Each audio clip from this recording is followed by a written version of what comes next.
Hello students, in this video lecture, I'm going to discuss the functions, uh, we say methods present in the math module. Now, math module is the module which contains methods or functions which will be required for doing different kind of mathematical operations, right? So all types of methods. So we can do basic arithmetic using the operators, but when we need to do trigonometry, logarithms, and other different kind of mathematical operations, we need the mathematical functions. So as I have already said, this is for class 11 computer science. So, but it is helpful for all those people who want to learn Python programming and specifically to use the math module. So in the math module, the very first thing before you can use the functions present in the math module, you need to write on the top the import math. All right. So import math is the one which will enables you to use the functions which are present in the math module. Now, if you want to see what are the functions presented, so you can simply write dir of math, right? So if you run this code, uh, yeah, you need to print it. Then only it is going to show you. Let me run it. So you can see it is showing you all the various functions which are present in this module, right? So we can see one by one all these functions. So the very first, before we come to the function, there are two constants are there. Everyone is, I think, aware by this time of the pi, which is a mathematical constant pi. So circumference divided by the diameter give me the value of pi. So its value is, approximately uh, 3.14159. And if you want to see what is its value, you can come here and you can write print uh, math dot pi. If you write this thing and if you run this code, you will be seeing the value of pi, which is coming up to this many decimal places. So anywhere, if you want to use the pi and you can take this value and you can directly. The another constant is the Euler's constant, which is E, all right, exponential E. So here the value of E is basically 1. So if you want to print the value of this function, so you can have something like this. You can print math.e. So if you run this code, you will be getting the result of this one, which is 2.71828. So this is also a very important mathematical constant which is used in different operations, right? So let's see if I just show you a simple example. So let's see, we have a radius which we are taking from the user. So float input enter radius, and I want to calculate the area. Area I know.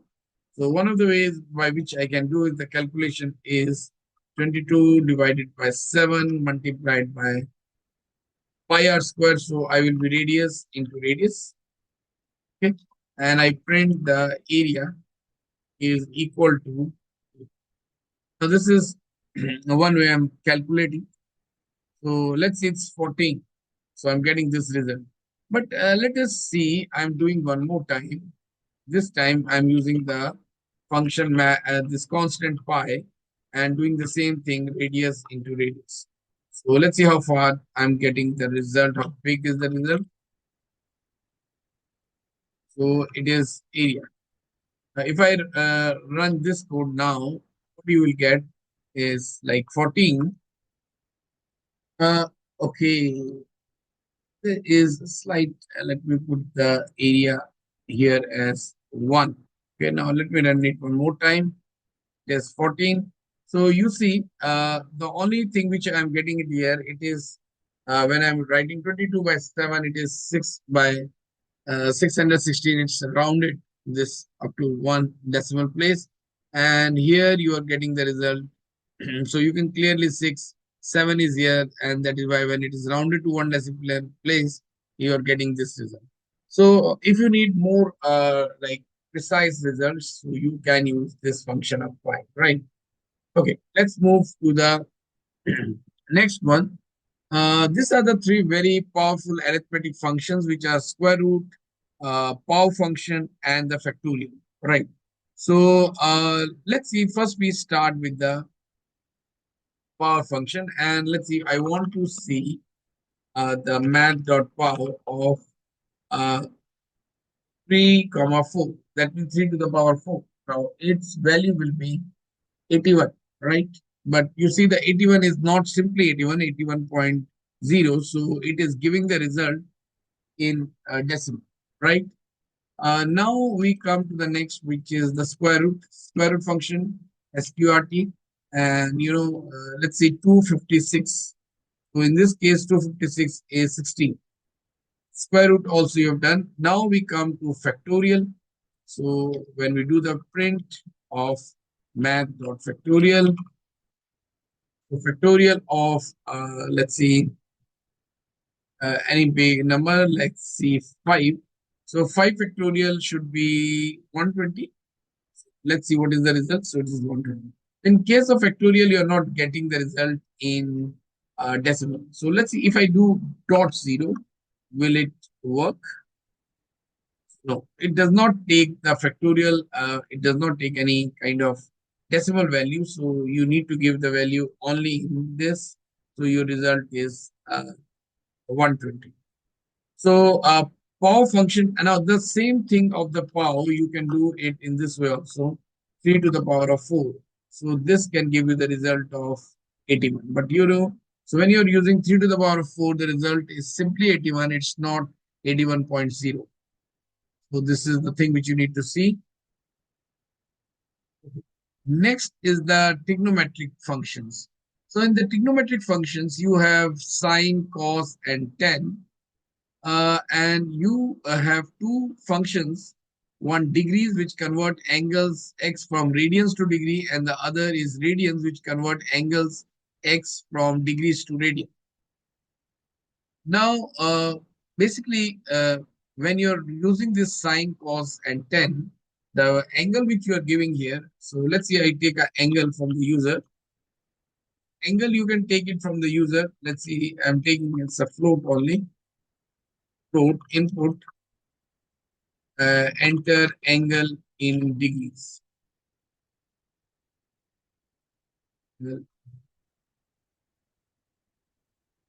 So once you get an angle in degrees, so the radian angle will be math.radians, and you will write the angle. Okay.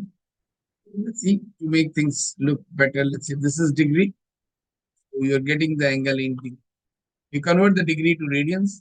Once you get the radians angle, now if you want to calculate the value, okay, let's see, I want to see what is the math dot sine of this radian, then print math dot cos of this radian value, and then print math dot um, tan of this radian. Right, and here instead of writing this, so let me take angle which is known. So I know sine. Okay, let's see the angle is 30 degree. So you see sine 30 degree is it's 0.499, which is close to 0.5, which is 1 by 2. Cos is under root 3 by 2. So this is the value. And this is for the tan, which is again, this is 1 by 2 divided by root 3 by 2. So basically it is 1 by root 3. So these are the different values which you can get it. So you can use the angle. So you just have to remember that before you use these angles, you need to convert these angles into radians. Okay, so we have done this thing. So these angles are very much easy. So any angle is there. If you, for example, let's see, we do a very simple conversion of radians to degree. So we know, let's see, radian basically it means math dot pi, which is simply it's 180 degree. So if I want to see what is its value in degree, it should be 180 degree. So I'm writing here math dot degrees, and here I'm giving this radian value. So let's say print what is the radian angle. Radian angle is rad, and what is the degree angle? Degree angle is degree. Okay, so let me run it. So if I am getting, oh, I've given everything. So you can say it's giving you a radian to 130. This radian is pi radian, but its value in degree is 180. Okay, so you can convert this way if you want. You can do this maths of conversion very easily. Next is the logarithmic function, and here you can give a base also. So where we use, okay, now logarithms, if you have done in your junior classes, it's used a lot in doing some lengthier calculation. Okay, let's see, we take a simple calculation, multiplication. Let's see, A is 4.3 and B is any number 3.6. Now, if I want to print A multiplied by B, I'm taking a simple example to show you the result. Okay. So it's 15.4. Now you can do this thing in another way. Okay. X equal to log of log 10. Okay. Let's say I'm taking log 10 of A plus log 10 of B. Uh, you can even directly take the math.log. If you do not give the basic thing, like if you do not give, so it will take an exponential log. So let's see, take this as exponential log. And do not forget to put math here, math.log, math.log. So in log, what happens if you multiply two things? But if multiplying log A multiplied by B is can be written log A plus B. So it is B here. Now Y value will be just the anti-log of this thing, which is math.exp of X. When you print this Y, so it should be almost close result. So let's see, is it the word? So you see, it's very much close, but as I have used the logarithmic table, so it is. So you can do complex, bigger number if you do their multiplication and all this. So you can use the log, and taking the exponential is same as taking the anti-log, right? So this is also one very important one. Okay, now FPABS is giving you the absolute value. Ceiling function will give you a nearest value, smallest or greater than equal to that value. And then we have a math.floor, which is giving you the largest integer less than equal to x. So let me show you one by one.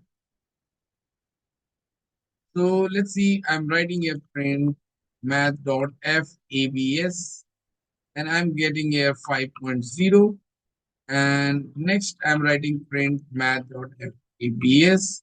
And this time I'm writing minus 5.0. So what is the result? In both the cases, I will get a positive result of 5.0. Okay, so negative number will change into positive. This is what uh, this absolute function will do. Now we will have another function which is the ceiling function. Now ceiling function, what it does, if I'm writing 3.15, so it will go for the nearest integer which is bigger than or equal to this number. So the nearest integer which is bigger than uh, an integer number which is bigger than this number is 4. So you can see this, the result is 4. And if you give a number in math.ceiling, any bigger number, 4, 5 point, even 0.5. So the nearest number in this case will be 46, right? Similarly, we have another number called math.floor. Floor will look for a number, nearest number, which is smaller than or equal to this number. So if 3.39, so the nearest integer value which is smaller than or less equal to this number. So there's no number integer value equal to 3.39, but there is a value which is smaller than this 3.39 is the integer number 3. Okay. And just a little piece, like if you have a math, you write minus 3.3. Now in negative numbers, minus 3 is basically a bigger number. So the smaller number will be minus 4. So minus 3 is between minus 3 and minus 4. So the floor will look for the number which is a smaller number. So smaller number than minus 3 is a bigger number. So minus 4 will be the result in this case. Okay, I think this is also clear. Now we come to floor, and this is the result. 4.2 is basically ceiling will give you the next number, which is 5. 4.9, though it's a smaller number, integer is 4, and 2 where 3 I have done this thing. Square root we have done. Factorial of 5 is this we have seen. Logarithm will give the log value, natural log value of, right? Okay, log 10, if we give here 1000, so it will be 10 to the power cube, so result will be 3.0. Power will give 2 to the power 3, which is 8.0. Okay, let's do this problem. So here we have to find the maximum height attained uh, and the horizontal range thrown by with velocity v at an angle x degree. So there's a maximum height formula is there, range. So what are the things given? We are given v is equal to 30 meter per second. So let's see, v is 30. Okay, and then you are having uh, at an angle of 30 degrees. So here the degree angle is given is 30. Okay.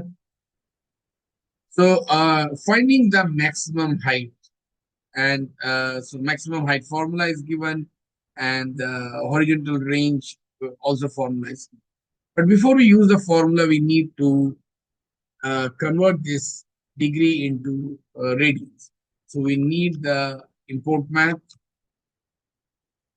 and then what we need to do is that radian will be math dot radians, and we write degree. So, see, before I move further, see, class 11 is the foundation for class 12, and with learning Python in depth is really giving you edge over other students, or even for your career. It's with AI is there in every field, so it is giving you a more solid foundation. So, if you want to complete your entire syllabus of class 11 in a very proper manner, in-depth knowledge and proper guidance, so you can contact me. I have given my number here, so you can call and WhatsApp me on this number, and you get the uh, proper guidance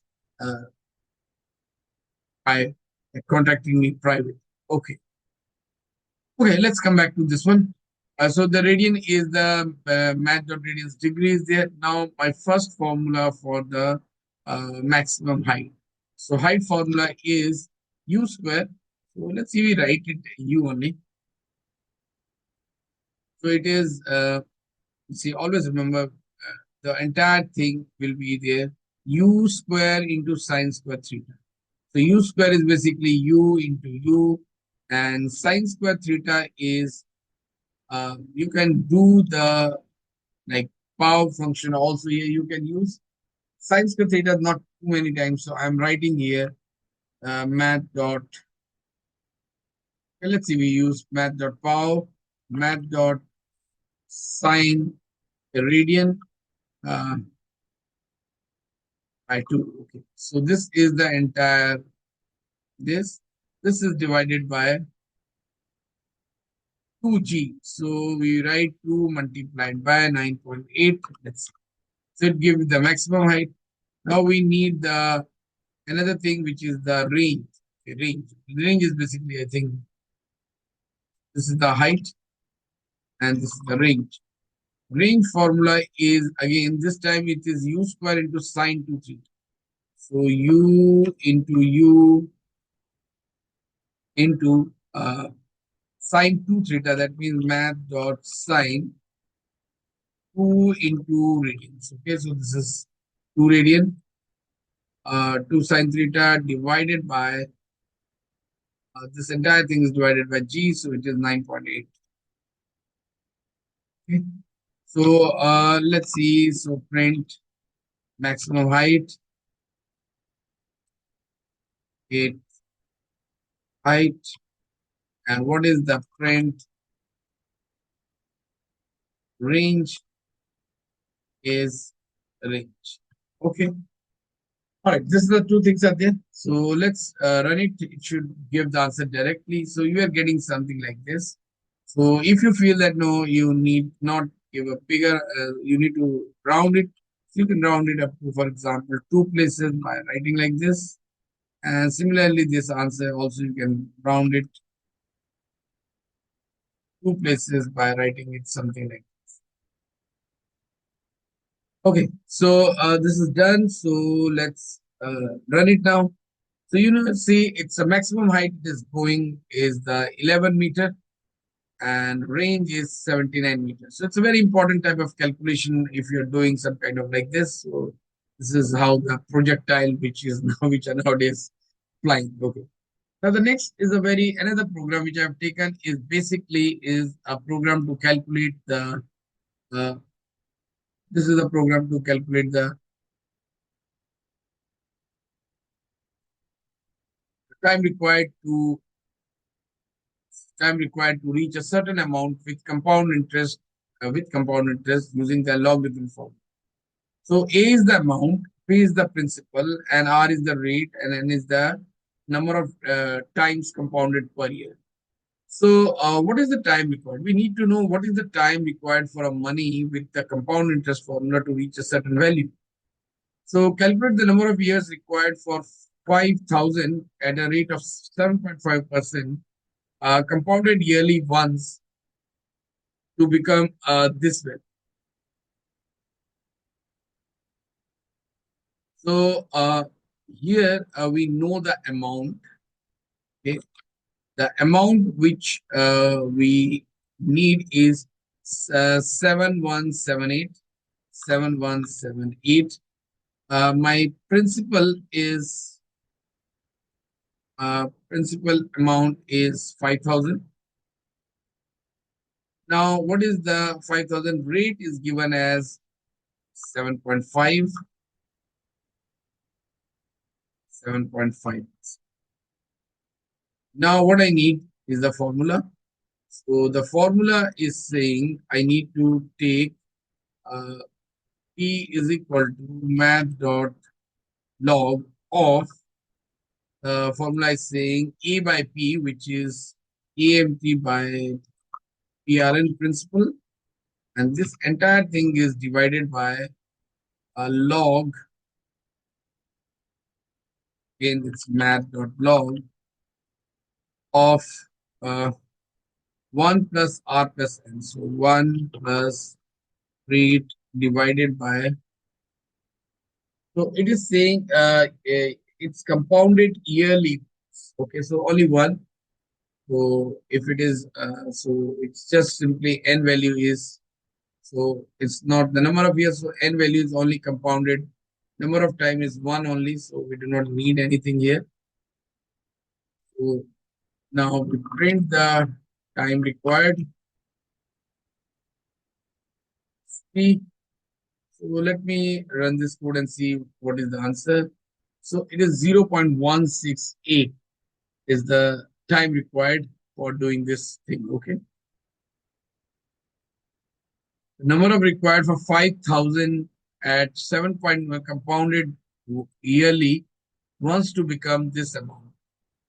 So becoming it is giving the answer is N is the compounded yearly once. I think there is the only thing is there. N is the number of times. Oh, N is the number of times compounded. So in this case, number of times is only once. So this is the answer, which is 0.168. Okay, so this is the answer for this many like time it will require for this amount to be time required for this to become this value, right?